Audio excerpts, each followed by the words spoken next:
Tukoy na ng COMELEC ang daang-daang lugar sa bansa na dapat daw bantayan sa parating na 2025 midterm elections. Kabilang sa mahigpit namin ng monitor ang halos 40 lugar na nasa ilalim ng red category na karamihan ay nasa Mindanao. Nasa frontline ng balitang yan si Kari Kaitor. 4 na buwan na lang, eleksyon na, kaya ang COMELEC markado na ang mga lugar na isa sa ilalim sa areas of concern. Hinati yan sa 4 na kategorya, ang green, yellow, orange at red. 188 na lugar ang isinailalim sa yellow category o yung mga lugar na may suspected election-related incident at posibleng kinabibilangan ng private armed groups. Higit 170 naman ang nasa orange category o may serious armed threat, habang 38 na lugar ang nasa red category o yung mga posibleng isailalim sa COMELEC control.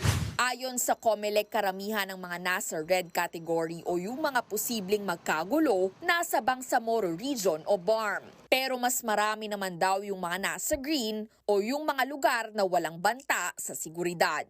Mataas ito, itong 1,229 na to, na green. Ibig sabihin, wala silang kahit anong election-related violence. So again, magandang indication to. Para maiwasan lalo ang anumang gulo, tiniyak ng Armed Forces of the Philippines na masihigpitan nila ang pagpapatupad ng gun ban sa BARM simula sa Linggo, January 12. Sasabayan ito ng pagdadagdag ng tauhan ng Philippine National Police sa kada checkpoint sa Bangsamoro Region. Kami na nag-checkpoint, alam namin delikado. We want to make sure na safe po yung ano natin. Kasi kung mas konti po yung tao natin, and of course, red flag po yung pupuntahan natin, baka kainin lang. Ang term natin, baka ma-ambush pa kami. So makakakita po kayo, kaya kanina, we're talking for additional forces po na dadalhin po namin dun sa BARM. Bukod sa mas mahigpit na gun ban at checkpoints, muli ring binuksan ang National Election Monitoring Action Center sa Camp Crame. Dito imomonitor sa tulong ng mga CCTV ang magiging botohan at bilangan, lalo sa mga lugar na itinuturing na areas of concern. Napaka-importante po nito. May mata ang COMELEC kahit wala kami doon.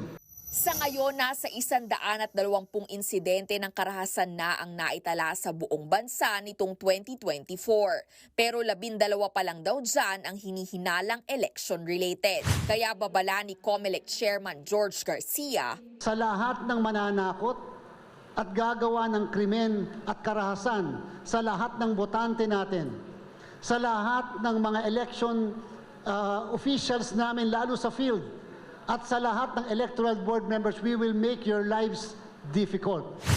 sa hanay naman ng mga kakandidato, plano raw ng AFP na i-background check ang mga tatakbo sa 2025 elections para masigurong wala nang makakalusot na foreign actors gaya ni dating Bamban-Tarlac Mayor Alice Go.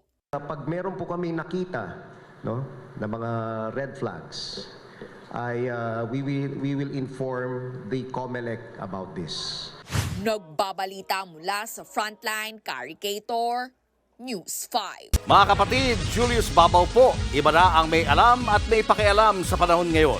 Para sa frontline ng mga balita, mag-follow at mag-subscribe sa social media pages ng News 5.